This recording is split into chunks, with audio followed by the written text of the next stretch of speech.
Selamat siang semuanya. Mari sebelum kita beribadah kepada Tuhan, kita datang kepada Tuhan, kita mengucap syukur kepada Tuhan, kita berdoa kepada Tuhan. Mari tundukkan hati kita. Terima kasih ya Bapa, terima kasih ya Tuhan untuk setiap rahmat, untuk setiap anugerah yang Kau berikan kepada kami setiap pribadi di sini. Bapa, kami sungguh bersyukur mempunyai Allah seperti Engkau yang memimpin kami, yang menjaga kami sampai saat ini. Bapa, kami serahkan revival pada hari ini ke dalam tangan Engkau saja. Biarlah Engkau yang memimpin dari awal hingga akhir.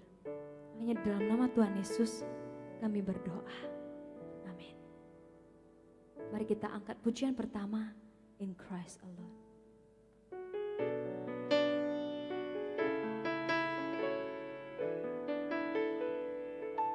In Christ alone will I glory.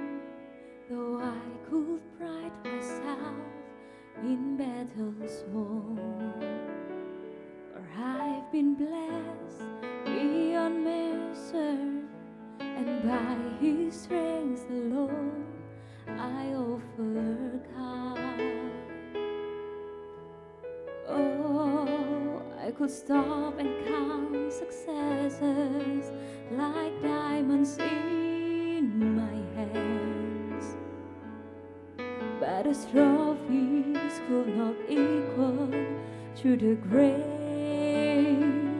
by which I stand. In Christ alone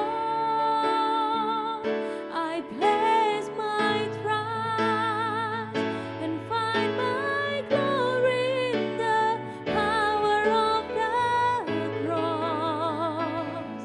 In every victory, let it be said of me, my source of strength, my source of hope is Christ alone.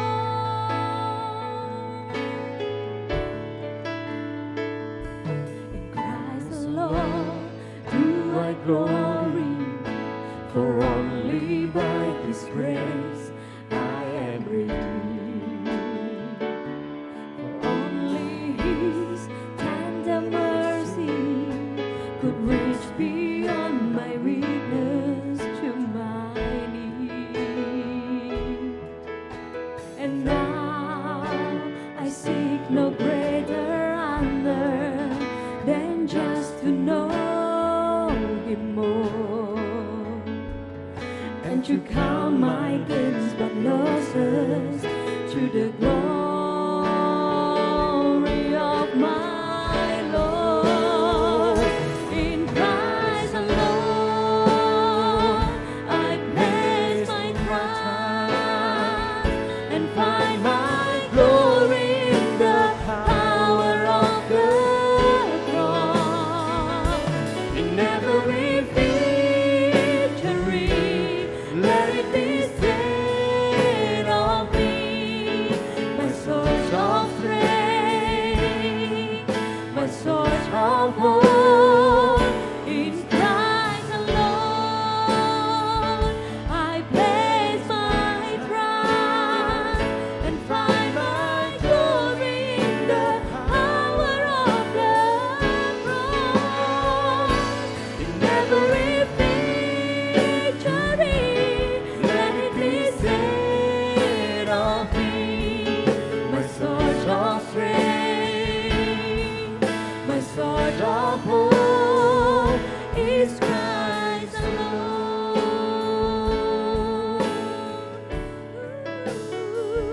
Is Christ alone.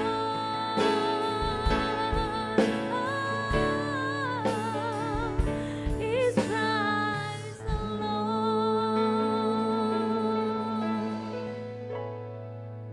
Yes, hanya di dalam Tuhan kita percaya, hanya di dalam Tuhan kita mempunyai kekuatan. Dan biarlah kita tetap berjalan di dalam jalannya Tuhan. Tuhan mengizinkan kita untuk memilih. Tuhan memberikan kewenangan kepada kita untuk memilih jalan mana yang harus kita pilih. Tapi biarlah ketika kita memilih di dalam jalan Tuhan, itulah yang terbaik buat kita. Karena Tuhan selalu merencanakan yang terbaik buat kita semuanya. Amin.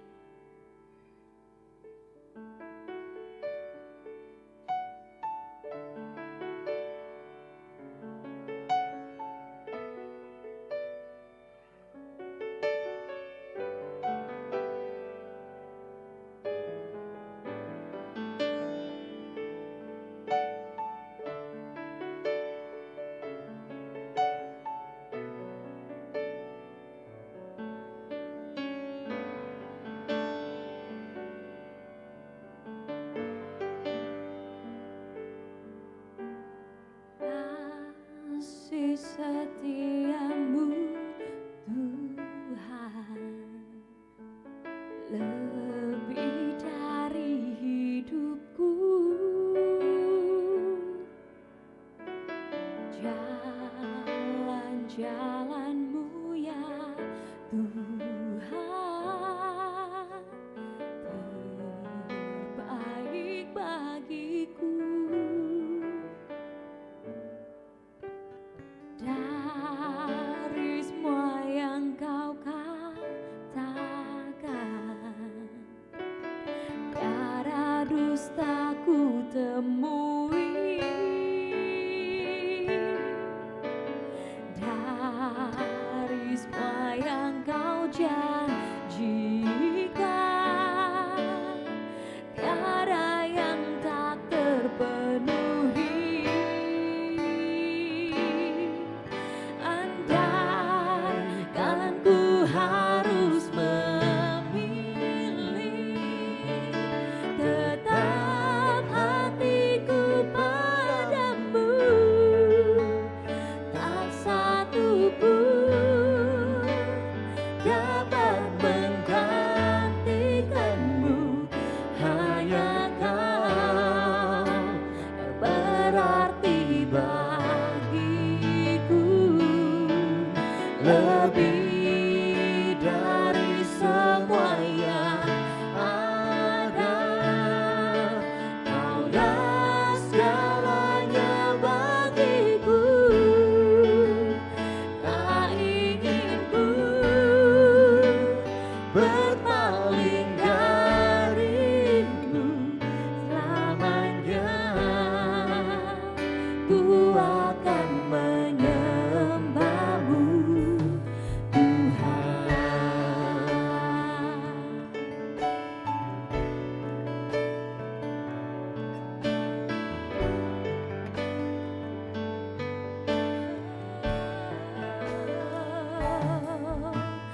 dari semua yang kau katakan,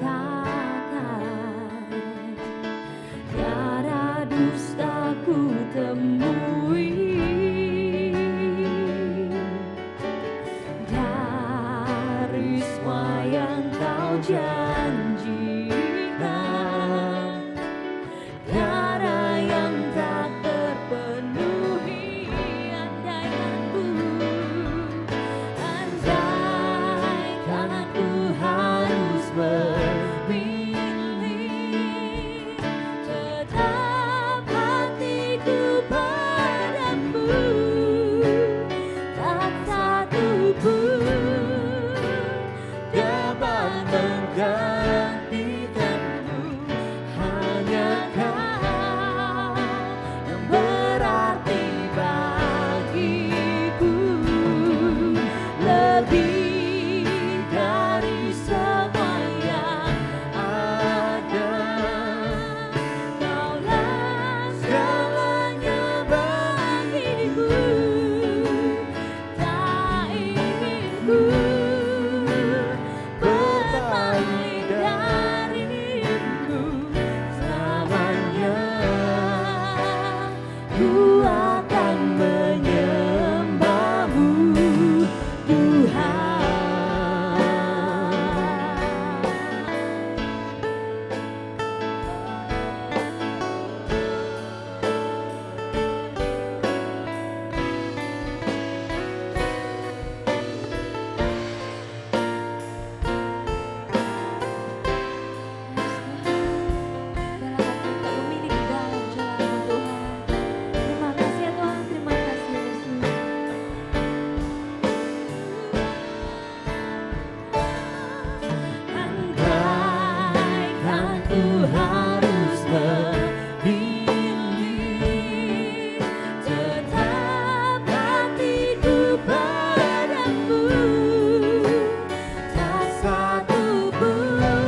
Mari kita mengikrarkan iman kita di hadapan Tuhan kita. 这图信经，我信上帝全能的父，创造天地的主。我信我主耶稣基督，上帝的独生子，因圣灵感应，由童真理玛利亚所生，在本丢比拉多手下受难，被钉于十字架，受死埋葬，第三天从死人中复活升天，坐在全能父上帝的右边，将来必从那里降临，审判活人死人。我信圣灵，我信圣二公的教会，我信圣徒相通，我信罪的赦免，我信身体复活，我信永生。阿门。主祷文：我们在天上的父，愿人都尊父的名为圣，愿父的国降临，愿父的旨意行在地上，如同行在天上。我们日用的饮食，今日赐给我们，赦免我们的罪，如同赦免的罪我们的人，不叫我们一见试探，成就我们脱离凶恶。因为国度、权柄、荣耀，全是父的，直到永远。阿门。 Selamat siang saudara-saudari yang terkasih dalam Tuhan. Kita akan bersama-sama mempersiapkan hati kita untuk mendengarkan firman Tuhan. Mari kita bersatu dalam doa. Tuhan, terima kasih, kami bersyukur jika pada siang hari ini Tuhan berikan kami kesempatan, kami boleh bersama-sama mendengarkan firman Tuhan. Tuhan Yesus, tolonglah setiap kami agar dapat memahami kebenaran firman-Mu. Tuhan juga tolong hamba-Mu yang akan menyampaikan firman Tuhan, kiranya firman yang disampaikan dapat seturut kehendak Tuhan. Terima kasih Tuhan, kami menyerahkan dalam sepanjang pemberitaan firman Tuhan dari awal sampai akhir hanya ke dalam tangan-Mu. Inilah doa kami dalam nama Tuhan Yesus Kristus. Amin. Saudara-saudari yang terkasih dalam Tuhan, nah hari ini kita bersyukur kepada Tuhan, kita sudah memasuki minggu kedua dari tahun 2021 ya. Kita sungguh bersyukur bisa memasuki tahun yang baru ya, tahun yang baru, sesuatu hal yang baru, dan tentu sangat menyenangkan jika kita bertemu atau menemukan sesuatu hal yang baru ya. 2020 telah berakhir dan sekarang sudah tahun 2021. Saudara-saudari yang terkasih dalam Tuhan, siapa sih yang gak suka hal yang baru? Pasti semua orang kalau disuruh membandingkan suka yang lama atau yang baru, pasti tentu akan berkata lebih menyukai hal yang baru. Termasuk saya sendiri, saya punya pengalaman ya, kalau misalnya saya beli buku baru, ya ketika saya beli buku baru saya senang sekali. Terkhusus mencium wangi dari buku baru tersebut. Jadi sambil buka bukunya, sambil baca, sambil cium baunya, wah wangi. Sambil baca, sambil cium baunya, wah memang sangat unik sekali. Tapi itulah saya suka sekali dengan hal yang berbau, hal-hal yang baru. Nah tentu juga kalau misalnya pergi ke tempat yang baru dan melakukan aktivitas yang baru, tentu juga hal yang menyenangkan. Saudara-saudari yang terkasih, jika hal yang baru itu menarik, lalu bagaimana dengan diri kita sendiri? Tentu di tahun baru kita ingin ada hal yang baru dalam hidup kita, yang lebih baik, lebih berbeda, bahkan secara total menjadi seseorang yang baru. Bagaimana itu bisa terjadi? Hari ini kita akan merenungkan firman Tuhan dengan tema A New You, ya, menjadi seseorang yang barunya kita. Nah, kita akan lihat di dalam 2 Korintus 5 ayat 14 sampai 17. Saya ajak kita bersama-sama untuk membuka dari 2 Korintus pasal 5 ayat 14 sampai 17. Baik, jika sudah menemukannya, saya ajak kita untuk bersama-sama membacanya di dalam Alkitabnya masing-masing. 2 Korintus pasal 5 ayat 14 sampai 17. Sebab kasih Kristus yang menguasai kami, karena kami telah mengerti bahwa jika satu orang sudah mati untuk semua orang, maka mereka semua sudah mati. Dan Kristus telah mati untuk semua orang, supaya mereka yang hidup tidak lagi hidup untuk dirinya sendiri, tetapi untuk Dia yang telah mati dan telah dibangkitkan untuk mereka. Sebab itu kami tidak lagi menilai seorang juga pun menurut ukuran manusia, dan jika kami pernah menilai Kristus menurut ukuran manusia, sekarang kami tidak lagi menilainya demikian. Jadi Siapa yang ada dalam Kristus, ia adalah ciptaan baru. Yang lama sudah berlalu, sesungguhnya yang baru sudah datang. Saudara-saudari yang terkasih dalam Tuhan, berdasarkan firman Tuhan yang telah kita baca, ya kan? Bagaimanakah kita menjadi seseorang yang baru, a new you? Bagaimana caranya? Nah, ada beberapa hal yang ingin saya sharingkan pada siang hari ini. Yang pertama kuncinya adalah hidup kita harus dikuasai oleh kasih Kristus. Kita perhatikan ayat 14 sampai 15. Nah, saudara-saudari yang terkasih, jika kita perhatikan di display buku yang ada di toko-toko buku, ya baik yang di mall maupun di pasar ataupun dimanapun toko-toko buku yang mendisplay buku-bukunya, biasanya pada umumnya buku yang didisplay yang biasanya bestseller. Nah, buku yang bestseller biasanya buku seperti apa? Nah, saudara-saudari pernahkah memperhatikan hal tersebut? Saya kalau ke toko buku, lihat buku, ya di tempat ada kan di display yang bestseller. Nah, biasanya yang saya temukan itu buku motivasi. Jadi di dalam buku ini, buku-buku motivasi seringkali menjadi daftar penjualan buku-buku bestseller. Artinya apa? Banyak orang yang suka membaca buku motivasi. Apalagi kalau yang menulis buku tersebut adalah seorang motivator yang terkenal, yang populer. Nah, penggemar buku-buku motivasi itu begitu banyak orang-orang yang menggembarinya. Mungkin juga di antara kita ada yang menjadi salah satu penggemar dari buku-buku motivasi. Saudara-saudari yang terkasih dalam Tuhan, tapi pernahkah saudara-saudari mendengar orang berkata atau bahkan kita sendiri berpikir kalau buku motivasi itu sebenarnya tidak banyak memberi pengaruh pada perubahan hidup seseorang? Kenyataannya banyak juga orang yang sudah baca buku motivasi, sudah mengikuti seminar yang diadakan oleh para motivator terkenal, tapi kehidupannya tidak mengalami perubahan apa-apa. Rasanya memang bersemangat, tapi rasanya kok tidak mengalami perubahan apa-apa walaupun sudah membaca buku motivasi, sudah pergi ke seminar para motivator. Nah, sikap diri dan pikiran pun masih diwarnai oleh hal-hal yang buruk. Saudara-saudari yang terkasih, mengapa sulit untuk mengalami yang namanya perubahan? Dari mana kita memperoleh kekuatan untuk mengalami perubahan? Nah, berita baiknya Tuhanlah yang berikan kekuatan itu kepada kita. Ya, firman Tuhan dalam 2 Korintus 5 ayat 14 sampai 17 yang telah kita baca tadi, itu merupakan kelanjutan dari ayat sebelumnya yang berisi tentang pengajaran Paulus kepada jemaat di Korintus. Paulus menceritakan kalau selama ini pelayanannya dia bisa melakukan begitu banyak hal, mengalami perubahan, semuanya itu dimotivasi oleh kasih Kristus. Nah, ayat 14 ayat, sebab kasih Kristus yang menguasai kami.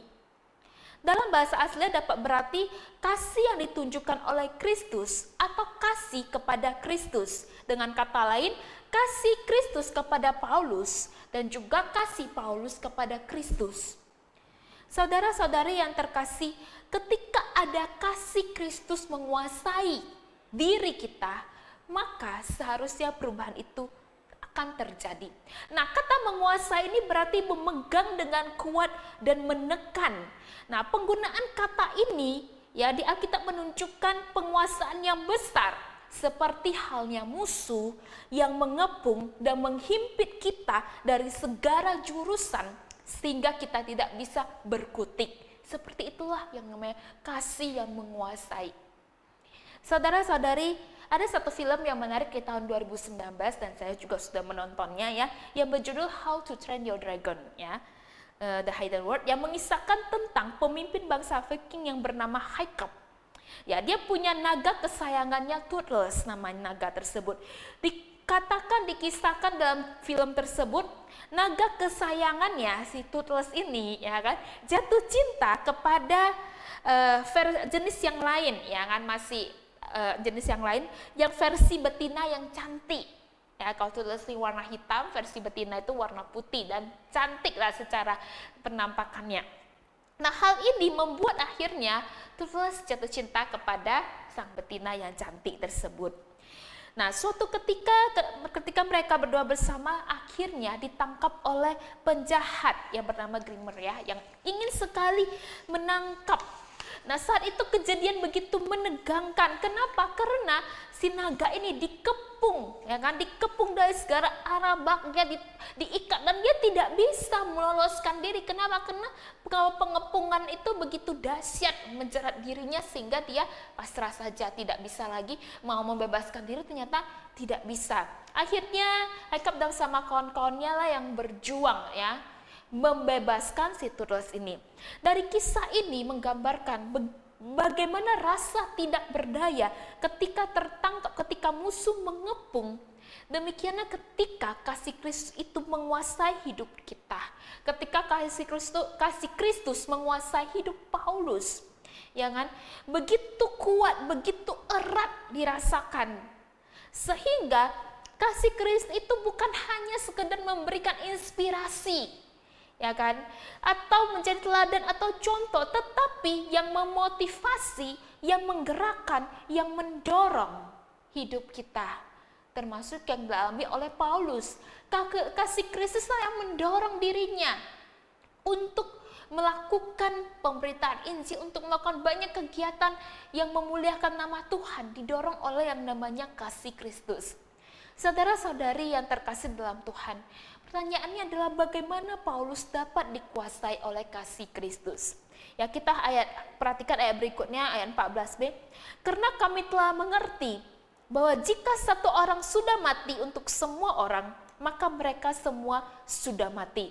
Nah, mari kita coba perhatikan kata karena kami telah mengerti. Hal ini menunjukkan bahwa Paulus dapat dikuasai oleh kasih Kristus karena dia mengerti tentang kasih itu, kemudian dialaminya sendiri. Semakin dalam Paulus mengerti kasih Kristus, semakin dalam pula ia dikuasai oleh kasih itu. Saudara-saudari, kita melihat penting sekali untuk mengerti, ya kan? Mengerti dan mengalaminya. Nah, ketika kita ingin mengalami kasih Kristus, tapi kita tidak mau belajar untuk mengerti, memahami kasih Kristus seperti apa yang firman Tuhan ajarkan tentang kasih Kristus, maka itu tidak akan menjadi suatu hal yang kuat. Karena firman Tuhan katakan kita harus mengerti, karena kami telah mengerti, dan Paulus mengerti, dia mengerti, kemudian ia mengalaminya secara pribadi. Saudara-saudari yang terkasih dalam Tuhan, ketika kita dapat mengerti tentang kasih Kristus bagaimana ditunjukkan melalui kematian Kristus di atas kayu salib, kemudian kebangkitannya. Nah, itu bukan hanya untuk menggantikan kita, tetapi sekaligus menyertakan kita di dalam kematian dan kebangkitan Kristus. Seorang penulis yang bernama Timothy Keller, ia berkata demikian, kebangkitan Kristus adalah titik transformasi yang mengubah orang selamanya. Ya, titik poin transformasi yang merubah hidup orang selamanya. Ya, kita lihat murid Yesus yang awalnya penakut, Petrus yang penakut, murid yang lainnya kocar-kacir, semuanya takut ketika Yesus disalibkan, semuanya tidak ada yang berani. Tetapi ketika kebangkitan Kristus terjadi, maka keberanian itu timbul, mentransformasi hidup para murid Kristus yang awalnya penakut menjadi pemberani. Luar biasa sekali saudara-saudari yang terkasih di dalam Tuhan. Kebangkitan Kristus membuat perspektif para murid berubah. Kebangkitan Kristus membuat orang-orang yang percaya menjadi berani dalam memberitakan Injil. Kebangkitan Kristus yang memberikan kita kekuatan, mentransformasi hidup kita.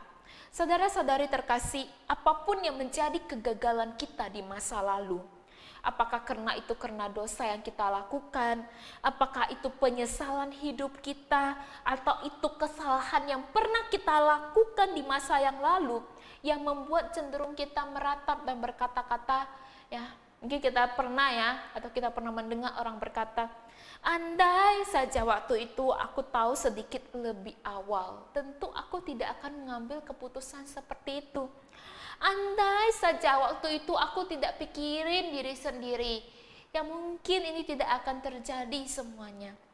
Atau andai saja aku tidak buat keputusan itu, tentu semuanya masih berjalan dengan baik.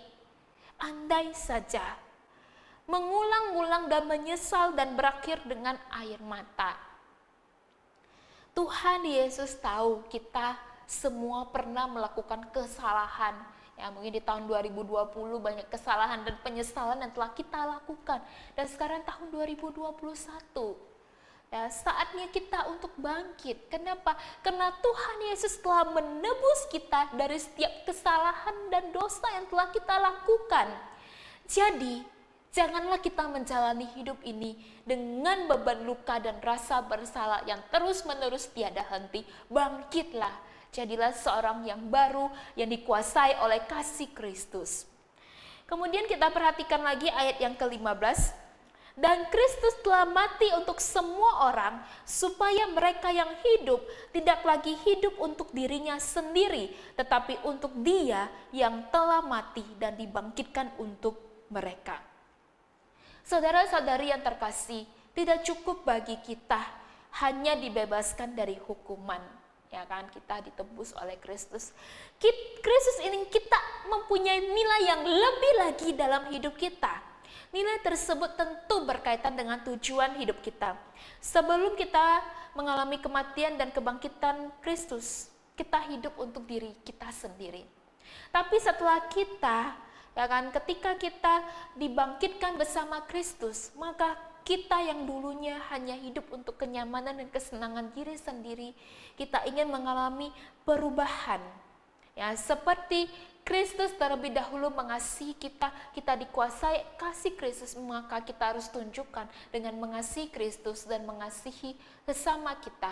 Di tahun 2021 kita punya komitmen untuk jauh lebih baik lagi, jauh lebih mengasihi Tuhan dengan sungguh dan mengasihi sesama lebih sungguh.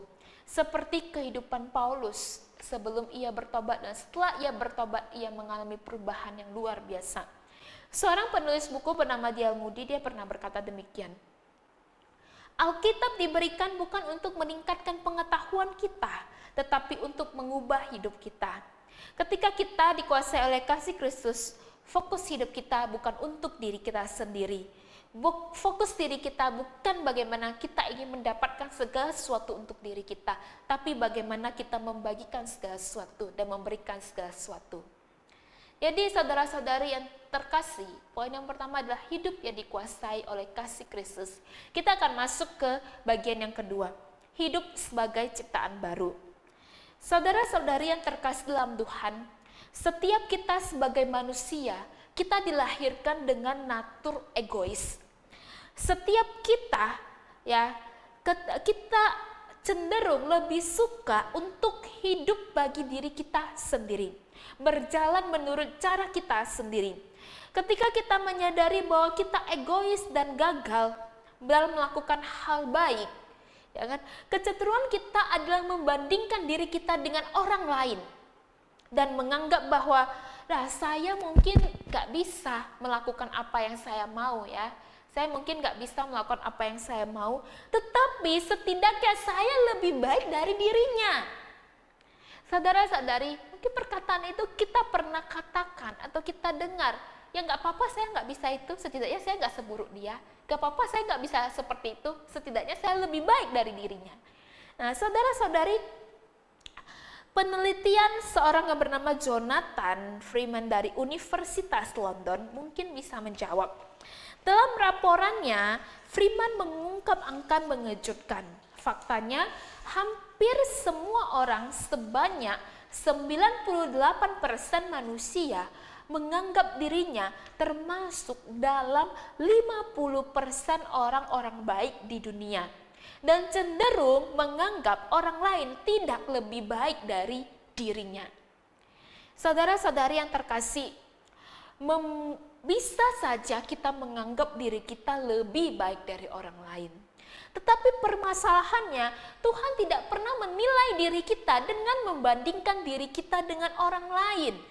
Nah, karena kita lebih baik dari orang lain, maka Tuhan memuji kita. Karena kita lebih rajin pelayanan dari orang lain, maka Tuhan memuji kita. Atau karena kita lebih rajin baca Alkitab, lebih rajin berdoa, maka Tuhan memuji kita. Tidak, perbandingan itu tidak dilakukan oleh Tuhan. Kita masing-masing, yang kan dinilai secara pribadi oleh Tuhan. Dan kalaupun kita membandingkan, tolak ukur kita untuk membandingkan diri bukan kepada sesama kita lakukan perbandingan, tapi kita bandingkan diri kita dengan Kristus. Apakah kita sudah lebih baik dari Kristus?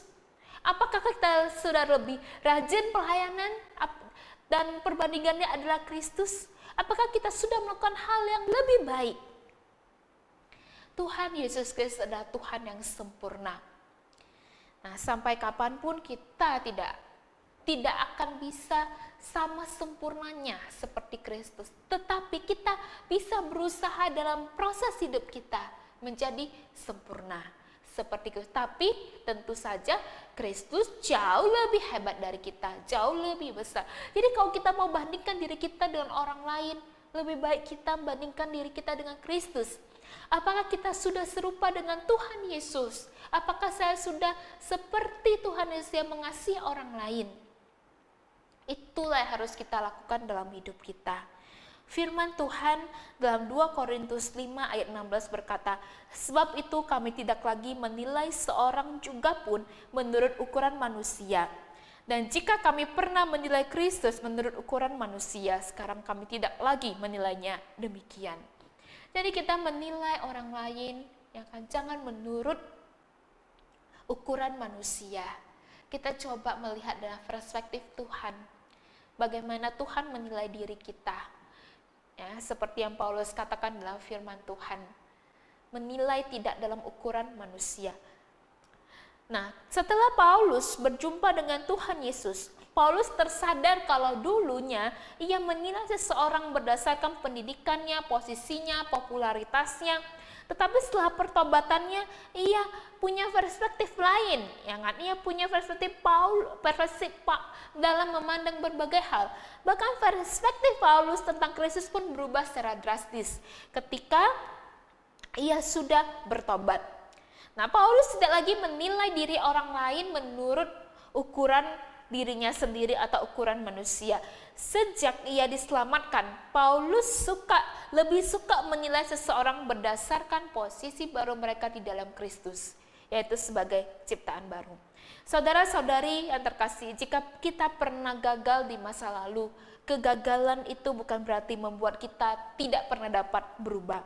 Fokus pada kegagalan di masa lalu di tahun 2020 tidak akan menjamin kegagalan itu tidak terjadi lagi. Nah, sama halnya jika kita mengendarai sepeda motor, ya, atau mengendarai mobil. Jika kita terus lihat ke belakang, lihat kaca spion, lihat ke belakang terus, tidak mau fokus ke depan. Bagaimana kita bisa melaju dengan baik kalau lihat ke belakang terus yang ada kita tabrakan atau tidak bisa mengendarai dengan baik. Jadi kita tidak boleh terus-menerus meratapi kegagalan kita, tapi kita harus melangkah maju ke depan melihat tahun 2021 sebagai tahun yang Tuhan kasih kepada kita, kesempatan baru, hidup baru, ya, yang dari Tuhan untuk kita. 2 Korintus 5 ayat 17 berkata, jadi siapa yang ada dalam Kristus, ia adalah ciptaan baru. Yang lama sudah berlalu, sesungguhnya yang baru sudah datang. Ketika kita berkomitmen hidup bagi Kristus, kita tidak akan sama lagi dengan diri kita yang dulu. Hidup yang baru sudah dimulai. Rasul Paulus menyebutnya sebagai ciptaan baru, bukan karena Tuhan mengeluarkan dari sesuatu yang ada, tetapi menciptakan sesuatu yang tidak pernah ada sebelumnya, ciptaan yang sama sekali baru. Saudara-saudari pernah menonton acara bedah rumah, ya? Acara bedah rumah yang ditayangkan di salah satu saluran televisi swasta di Indonesia. Nah, acara ini juga saya dulu sering nontonnya, ya, nonton bedah rumah. Karena saya kadang takjub, wah, rumah yang awalnya jelek, ya, rumah tersebut ya reality show yang membantu masyarakat kurang mampu untuk merenovasi rumahnya. Jadi awalnya rumahnya bangunannya rapuh, mungkin lantainya dari tanah, temboknya hanya dari anyaman bambu yang sudah ringkih, kayu rumah juga tampak lapuk. Nah, tak ada ruang makan, ruang tamu, semuanya gabung jadi satu. Jadi kita lihat, wah, tapi luar biasanya, ya kan, dengan reality show ini bedah rumah ini, rumah tersebut dihancurkan. Nah, dalam dalam waktu yang termasuk singkat ya, sekitaran 24 jam, bangunan tersebut akhirnya setelah dirobohkan, rumah tersebut total dirobohkannya, dari semua itu dihancurkan, lalu dibangun dari awal lagi sebuah rumah yang baru dan rumah yang indah, rumah yang bisa dikatakan ya cantik. Di dalamnya sudah ada ruang tamu, ruang makan, ruang tidur, dan di dalam rumah tersebut sudah ada, pokoknya dibuat jadi cantik sekali. Nah, saudara-saudari yang terkasih, acara ini kenapa saya kadang suka nonton? Karena saya kadang takjub, kenapa? Yang awalnya tidak bagus, tapi akhirnya dihancurkan dalam waktu yang singkat, bisa bangun rumah yang gitu cantik, gitu indah, dan gitu menawan. Saudara-saudari yang terkasih dalam Tuhan, berbicara tentang ciptaan baru ya seperti itu, ya. Kita tidak berbicara tentang pembaharuan atau renovasi rumah. Misalnya ada genteng bocor kita tempel, atau lantai rumah kita mungkin ada yang bocor kita tempel. Tidak seperti itu, bukan renovasi. Tetapi ciptaan baru itu adalah yang lama, yang sudah lama itu dihancurkan. Jadi pembangunan yang benar-benar baru, ciptaan yang sama sekali baru, yang datang dari Tuhan. Lalu bagaimana mungkin ya? Seperti perkataan Nikodemus, saya ini udah besar, gimana saya bisa dilahirkan kembali? Apakah bisa masuk ke rahim ibu, lalu dilahirkan kembali? Bagaimana? Tentu saja, ciptaan yang baru, ketika kita percaya kepada Yesus Kristus, kita menjadi ciptaan yang baru, yang sama sekali baru, yang datang dari Tuhan. Kenapa? Karena Roh Kudus Tuhan ada bersemayam di dalam diri kita. Sejak itu kita menjadi ciptaan baru. Karena ada Roh Kudus yang tak ternilai, yang ada bersama dengan kita. Kita tidak lagi hidup untuk diri kita sendiri. Ada Kristus yang bersama dengan kita. Maka saat itulah saat kita memulai lagi segala sesuatu dari awal. Karena Roh Kudus yang berdiam dalam diri kita, itulah yang akan berikan kekuatan. Saudara-saudari, kalau kita hidup mengandalkan kemampuan kita sendiri, percayalah kita itu terbatas. Kita tidak bisa melakukan apapun.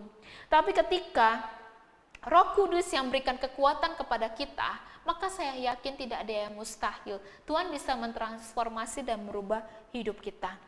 Nah, jangan biarkan diri kita dikuasai oleh diri kita yang lama, dikuasai oleh perasaan kita atau mood kita. Jangan segala sesuatu kita lakukan berdasarkan dengan perasaan kita. Kita ikuti diri kita sendiri. Wah, saya lagi males baca Alkitab.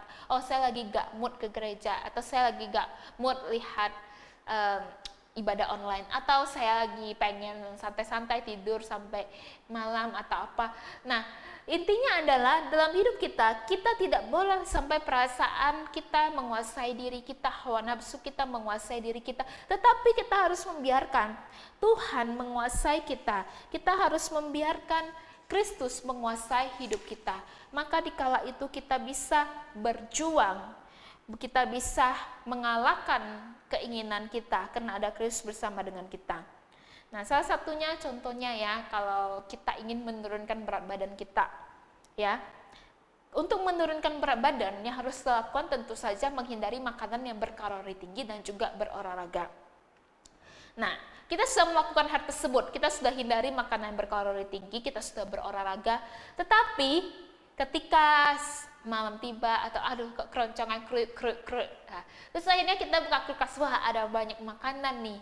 Nah, kita sudah komitmen, wah saya komitmen makannya begini-begini, kalorinya segini. Tapi karena kita berkata, sedikit aja nggak apa-apa lah, nggak ada pengaruhnya, sedikit aja bolehlah kali ya.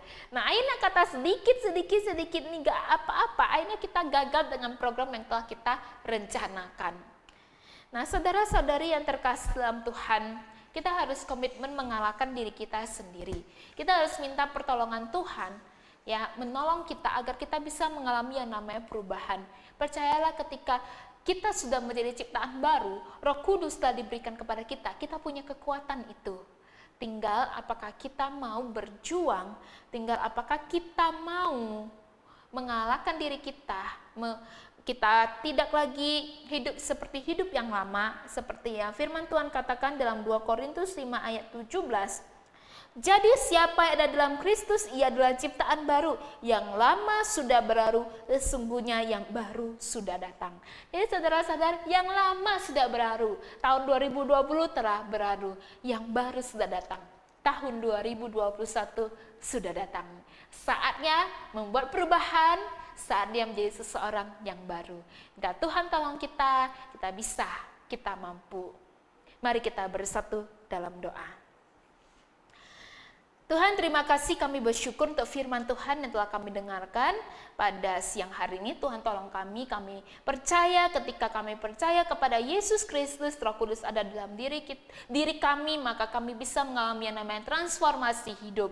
Tuhan tolong setiap kami, jika kami mungkin masih gagal, kami masih belum bisa melakukan banyak hal yang seturut dengan kehendak Tuhan. Tuhan ajarlah kami terus menerus agar kami bisa berjuang, kami dikuasai oleh kasih Kristus. Ketika kami melakukan banyak hal dilandaskan karena kasih kami kepada Kristus dan Kristus mengasihi kami. Ketika alasan itu menjadi motivasi kami, pendorong kami, kiranya kami bisa mengalami perubahan dan menjadi seorang yang baru. Tuhan tolong setiap kami bersyukur untuk firman Tuhan yang boleh mengingatkan kami. Kiranya kami boleh bertumbuh, kami boleh berbuah, kami boleh menjadi serupa Kristus. Terima kasih Tuhan, dalam nama Tuhan Yesus Kristus. Amin.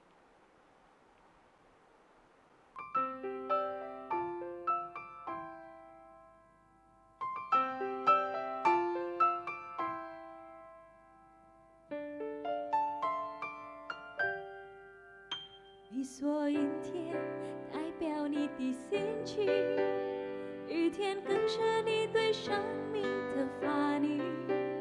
你说每天生活一样平静，对于未来没有一点信心。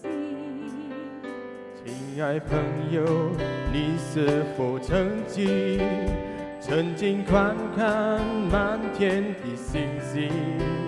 期待有人能够了解你心，能够爱你，这里力量更新。耶稣能够让一切都更新，耶稣能够体会你的心情。耶稣能够改变你的曾经，耶稣爱你，耶稣疼你，耶稣能造一个全新的你。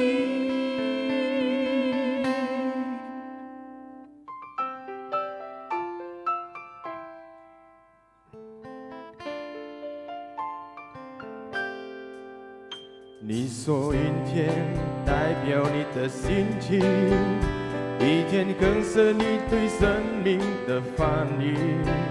你说每天生活一样平静，对你未来没有一天信心。